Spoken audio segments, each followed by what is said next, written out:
Magandang araw po sa ating lahat. At dahil wala nga akong ginagawa ngayon, ay natuwa akong sumakay ng train dito sa Puresa. Kaya naman dahil bawal nga ang i-video ang pagsakay dito, ay sinimplihan ko na lamang para hindi makita ni Kuya Guard ang pag-video nito. Dahil ni-scan nga rito ang iyong mga gamit. At pagkatapos nga nito ay umakyat na ako dito sa hagdan ng MRT. Yan, nakita ko nga ang gwapo-gwapo, maaliwalas yung mukha.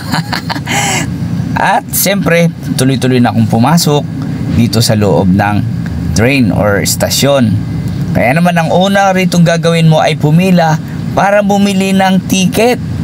At ito nga ay napagtanto-tanto ko na mula dito sa Puresa papunta sa Ligarda ay 15 pesos lang ang pamasahe. Ayan, at nakuha ko na nga yung ticket ng MRT. At ganito nga pala ang ating gagawin. Kapag hawak mo na ang ticket, ay itatap mo na lang sa ibabaw ng machine ang ticket mo para ito ay magbukas at ikaw ay makapasok naman. Ayan, siyempre dahil mahirap nga mag-video ng sulo, ay ito, ano pa nga bang ginagawa ko? Ako na lang, at nandito nga ang istasyon ko sa Puresa. So maya lamang ay dumating na ang mahabang sawa. Ayun, nakakasakay na nga ako dito sa mahabang sawa nito.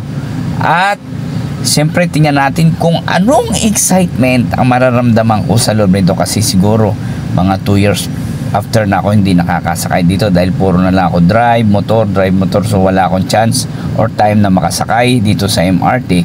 At nang nandito na nga ako sa loob ay siyempre binidyo ko yung aking sarili na nakalambitin dahil punong-puno nga ng tao sa loob ng train. Ay nakasabit na lang ako dahil isang istasyon lang naman ang aking pupuntahan. At nag-enjoy na lang ako, nagsalita na lang ako ng hindi ko na lang nalalaman kung anong mga sinasabi ko dito. Maya lang ay siyempre binidyo ko na rin ang labas. At bago ang lahat ay ito nga pala yung mga ruta. So hindi ka talaga dito maliligaw kasi kung saan ka pupunta ay makikita mo lahat yung mapa na ito.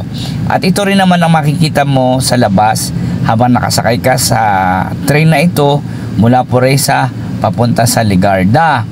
O di ba? Makikita mo lahat 'yan, ang mga iba-ibang bahay, building, gusali, ano pa ba? Mga iba-ibang struktura. At maya na nga lamang ay bumaba na rin ako dito sa Ligarda Station. So makikita natin ang napakaraming pasahero na nagbabaan dyan sa mahabang sawa na yan. O kita natin, puro mga estudyante kasi ang mga pasahero dito, kasi ito yung University Belt. Makikita mo dito ng mga CEU, tapos ay mga iba't iba pang mga eskwelahan, UE. Yan. At kung kayo na nung sumasakay kay itinap mo ngayon yung card, ngayon naman ay ipapasok mo doon sa butas yung ticket para personal ka na makalabas.